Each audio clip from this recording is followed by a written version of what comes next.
Good afternoon, everyone, and welcome back to theCUBE's live coverage of Phi Moments. We are here at Google Cloud Next in Las Vegas 2026. I'm your host, Rebecca Knight. I've got two fantastic guests for this next segment. I would like to welcome to the show Ram Kasi, head of EMEA GCP Business Unit at Quantiphi. Hey. Welcome, Ram. Hello. Welcome, Rebecca. And Erik Ashby, Senior Director and Head of Product Research at Helpshift. Yeah, thank you so much. Oh, good to be here, Rebecca. Yeah, I'm excited about this because we're talking about how player support is starting to look very different in gaming and how it's becoming part of the experience itself. Erik, why don't you set the stage for us a little bit and tell us about Helpshift and how it fits into the gaming ecosystem. Yeah, so Helpshift is really interesting. I've been at Helpshift since around 2016, and when we started, the whole idea was like, how can we provide customer service inside the app? The world was all moving to mobile at that time, and we recognized that when someone had a problem, to leave the phone and to go to a computer to get their problem solved, they're out, they're done. So the idea was like, let's have an in-app customer service. And when we did that, what happened is that the gaming community just really resonated with that, because as gamers, when they have a problem, if they leave to go to do something, then it's like it's over. And so we picked up a lot of gaming companies early on, and we've really kind of doubled down on that. And so we're in a lot of games that are out there that are just very common. In fact, we're over 2 billion devices actually have Helpshift in it today, where they to get customer service. I mean, keeping players immersed is key. I mean, that's what keeps you in the game, so to speak. But we've all hit those dead-end chatbot moments. Yeah. Can you describe a little bit about what's different about the AI bots you're building now? Yeah. So you talk about dead end, and so you think about like the problem that gamers have. Like, if I hit any problem at all, any friction whatsoever, like, it's over. I'm just going to be like, fine, I'm just going to go play another game, and you've lost whatever that revenue is. And so, and often chatbots, their workflows. In fact, we talk about journeys, we talk about containment, we talk about deflection, we talk about all these terms, and all of those terms can be combined into one thing: friction. And if you have friction, the player is just going to be gone. And so the AI agent represents an opportunity to just eliminate that friction, because it's dynamic, it's contextual, it can enter in at the time that the player wants. And in fact, what we want to do is we want to be able to solve the problem before they even ask for it, before they even have an opportunity to hit that friction. And that's really what our goal is with the AI agents. So removing that friction, Ram, that's a vision, and that's a big lift. So as the engineering partner, can you describe a little bit how you bridge that gap, and what it took to really move Helpshift into production with Google Cloud? That's a good question, because with Helpshift, they had a massive dream and big vision of where they want to get to, and that is where a partner, specialized partner like Quantiphi come in, where we bring in three major things in terms of experience, expertise, and scale. When I say experience, Quantiphi has been working with several contact center projects for several larger customers, and we bring in that experience of what it takes to, as Erik was mentioning, delighting a customer, delighting a player, right? So we understand that domain bit of what it takes to build, one.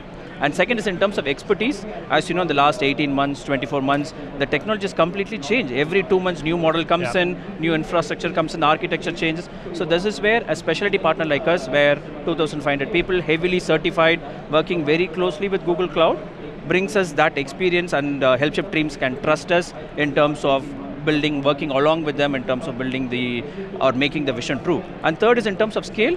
When you have a large vision, and then the large product roadmap, so that's where a partner like us, we have like 2,500 people, we work very closely with them in their London offices, in their Indian offices. We are able to scale up and down based on their demands and needs as well. So I would put it, on these three things: experience, expertise, and scale. Yeah, and I would say on when we brought Quantiphi in, one of the things that we worked on is not just the technology, but what was the strategy and the architecture that we wanted. And that's proven out to be very helpful, because as the technology has evolved, we've had to change things, and we've had to change them very rapidly. And having Quantiphi here to help us be able to do that, because we had the right architecture, the right skills in place to be able to do that, has been absolutely phenomenal. You were able to adapt more quickly and more efficiently. And in this industry right now, with how fast things are moving, that is one of the keys, is like how fast can you be able to do that? You need that flexibility. Absolutely. So Erik, you've introduced Care AI Agent. Care AI Agent. Yeah, Care AI Agent. Yes. Tell me a little bit about how the platform works. Okay, so Care AI Agent is one of, actually we have a family of agents, and is sort of the first one that we've come out with. And when we first started, we said, okay, let's take AI agents and let's have them tackle solving problems. And it did okay, it wasn't anything that we were like, oh, this is changing. But then as we were working with Quantiphi, we actually tweaked it a little bit and we said, let's change the goal to be about engaging the player. And so when we made the Care AI agent like its goal to engage the player, that's when it shifted. That's when we saw a shift in how it worked, how it interacted, the things it did, the answers that it gave, because of course it's going to solve the problem, but its goal is to get the player back in the game.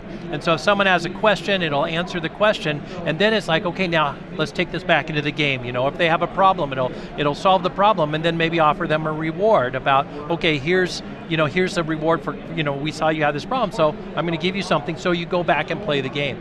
And so that's what the Care AI agent is about. It's about creating that engagement with that player. And it's been very powerful. Unlike the workflows that would just try to, whatever it was designed, the agent is dynamic, so it can figure that out. Now the other agents we have Engage AI agent, which is going to be help the management or the agents, actually the human agents, engage with players. We have Community AI agent, and then all of this, of course, is backed by Guard AI agent, which we've already deployed, which of course protects the system. But all of those work together in a family of agents that we have. So how do you make sure that this family of agents is enhancing the human agents and not displacing them? And that is actually extremely important. That, of course, is the other thing that we wanted to do. Again, when we started with take an AI agent, your job is to answer questions or to solve problems or things like that. There was a little bit of friction there because that's what the human agents do and things like that. But then what happened is when we aligned with, okay, this agent, your goal is to engage players in gaming. Well, that's the same as what the human agents, they have now a shared goal. And so if the AI agent comes in, it can take some of the workload, some of the easy questions, or some of the negative questions, like where there's a policy, you can't do this, I'm just going to tell you that. Really, those types of things it can handle, but the more complex things, or let's say you want to have a human come in and give some rewards or things like that, they actually work together. The Care AI agent will give all of that information, all the history, all the context, over that, so the human agent can step in and be that hero and engage with the player. And so now they're working together on a common goal. And so what's interesting is in that we've seen two things happen. One, we've seen increased player CSAT, which was important, but we also saw a decrease, almost by 2x, in reopen rate from the players. Because often when the players would come in before, when they got a chatbot, they're like, oh, screw it, I'm just going to try and close it out and I'll just try and get a human again. Now what we're seeing is when they come in, talking to an AI agent or an AI agent human, when they're done, they're done. They're happy, they're back in the game. Yeah. And so it's really about getting that goal right. I would also argue that it would be worth looking at the metric of how engaged the worker is. Because the worker getting to be the hero, that's going to lead to more satisfaction with their job, more interest, more loyalty, more engagement. And those are all the things that keep human workers happy at work. Yeah, but also just to add on the same multiple agents, Rebecca, there is also what we're trying to, from Quantiphi, and what we're trying to do is, let's build a platform so that all the agents can work on top of that as well, rather than just building a different platform for each of these agents. That becomes much more faster and quicker for them to take it to the market as well. In fact, and that's the other thing that I think is really unique about Helpshift is it is a customer engagement platform. You have human agents, you have AI agents, and they're just working on that same platform together towards that same goal. And it just is a tool for the brand to engage the players in this case. Ram, a lot of companies put AI as a layer on top, but what does it mean at scale to build AI directly into the workflow, and how does it change things? Okay, I think I'm just going to go slightly more deeply in terms of the last 18 months or so. Everybody is thinking there is a lot of off-the-shelf products available, just plug it in, and it can work really well for chatbots, but we have gone through that time in terms of nobody, as Erik was mentioned, nobody wants to talk to a chatbot, they want to close and move out, right? But today we are talking about building an agent which has human level capabilities in terms of autonomy, decision making, close tickets, or even seek help, or activate, as you were saying, give rewards, etc. You need to have deeper integration, etc. as well, right? So this is why, as Quantiphi, we believe in not just adding AI as a layer, but also like let's go build ground up as a platform, which has several functions and securities in terms of, hey, can we build it? Every agent needs security, grounding, scalability, workflows, integration, all different factors. All of it we have to build for every single agent. Why can't we build this as a platform so that customers can make use of the platform and build more agents faster, quicker, but also more secure as well, right? So that's what we believe in. Let's not look at it as a layer, but also look at it as a ground up, build it for them. Yeah, right? And one thing I would say that's really interesting is that, and we've seen this honestly throughout the history of technology, is that as technology comes out, typically it is the gaming community that's like the first to push it. Like when mainframes were out there, they were playing games on it. When PCs came in, they were playing games on it. And so when we've taken our approach with with the player engagement, and the platform that we've built goes far beyond the gaming community, because all brands everywhere, being able to delight the customer, to have the customer engaged, those are fundamental principles. And it actually comes back to the human aspect, where we want to be connected in that experience. And that's what brands are trying to do, is they're trying to create that connection with their consumer. And so that's, all of the technology that we built here is really trying to get that done. And so it goes far beyond, in my mind, beyond gaming, but this is where we really get to incubate and work on it.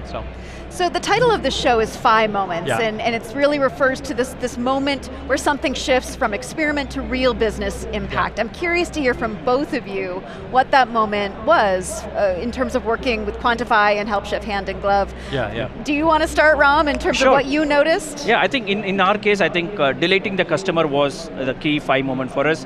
But a hard thing to track in terms of what is delight? Yeah, and technology is always available, but how can you make the technology get the business outcome, right? In terms of getting that player delight. I think that's where we work towards. I think that's a Phi moment for me. Yeah, and I think for me, it was that kind of that shift in our mindset when we set the goal of the AI agent to be about engaging with the customer. Because our initial time, initially we're like, oh, let's just make it a customer support agent. And it wasn't until we said, no, you're actually here to engage the player. That was when all of a sudden we saw the transformation. And it was interesting to see it in the numbers, where we saw the CSAT go up, we saw the reopen rate go down, like all of those numbers started showing. We're like, what changed? Well, what changed was the goal. And that's when we realized that that goal is really what kind of pins it all together. And so that, for us, that was the Phi moment. So as we're wrapping up here, there are, I'm sure, a lot of people watching this video saying, I want to be able to do that in my organization, in my team. I would love to hear from you some advice that you would give to senior leaders who are wrestling with these same challenges and coming up against obstacles in terms of what they should focus on and where they should put their time and resources. Do you want to start, Ram? Sure. Yeah. So I would look at it the same way as answer, like what are we trying to see? And especially for senior leaders, can they look at the outcomes rather than looking at it as a technical challenge in terms of, hey, I want to build an AI agent, rather than look at what problem I'm trying to solve, what business problem I want to solve. If they want to start looking at that, Quantiphi can come and help him in terms of the same three things I said: experience, expertise, and scale, and we can partner up with them and deliver great value. Excellent. Yeah. For me, I would say there's a huge temptation to look at the technology, to be like, oh, we're here at Google Next, and went to the keynote this morning, I was like, oh, look, that's neat, oh, look, that's neat, oh, that, there's a huge temptation to be like, oh, we're going to go implement this, and there may even be business cases for it. But the transformation is when you align towards a goal. Yeah. And to a pure goal, not just we're going to make money, or it's like, we're here to engage players. That's a really pure goal. And what's so unique about AI is that AI is goal driven. And so we now have a technology where we can actually align that technology at its fundamental around our goals. And so I think that as people are getting into this, they should ask themselves the question, what is my goal? What is it that I'm really trying to do? I'm not trying to deploy this technology, I'm trying to accomplish this, I'm trying to change this. What is that thing? And then align the technology, literally say, you are an agent to help me with that goal, and start there. And then I think you will see a lot of changes that were just unexpected. So that would be my advice. Yeah, and that's really terrific advice in terms of what the goal boils down to. My last question for you, Erik, because you are a technology veteran, you were at Microsoft for nearly 2 decades before Helpshift. As you both have said, technology is moving at breakneck speed. You feel whiplash every time there's a new product announcement, a new demo. How do you build with something that is moving so quickly in time? The technology is evolving so fast, so what is your best practice in terms of how do you get your team motivated, focused, when technology is moving so fast? And I think you and I, we've talked about this, is that we're living at a time where technology is moving faster than as consumers we can consume it, and honestly faster than a lot of people even understand what it is. Yeah. And so we need to understand and be okay with that, and put things into place, such as have good partners that can help you with that, such as have a good architecture so you can be able to bring things in and out very quickly. Have good goals so that you know, are you achieving and moving forward, and if not, that's okay, because your architecture and your partner will allow you to change very quickly for that. And so just understanding that we are in this type of an industry that is moving so fast and changing so much, that you then build that into your systems and how you work. And that's what's been great working with Quantiphi, because it's allowed us to do that. And then, of course, as I said earlier, don't lose sight of your goal. Stay focused on that. So. Stay focused on your goal and choose your partners wisely. Ram and Erik, thank you so much. This is a really fascinating conversation. All right, thank you. Thanks for having us. I'm Rebecca Knight. Stay tuned for more of theCUBE's live coverage of FI Moments at Google Cloud Next. You're watching theCUBE, the leader in enterprise tech news and analysis.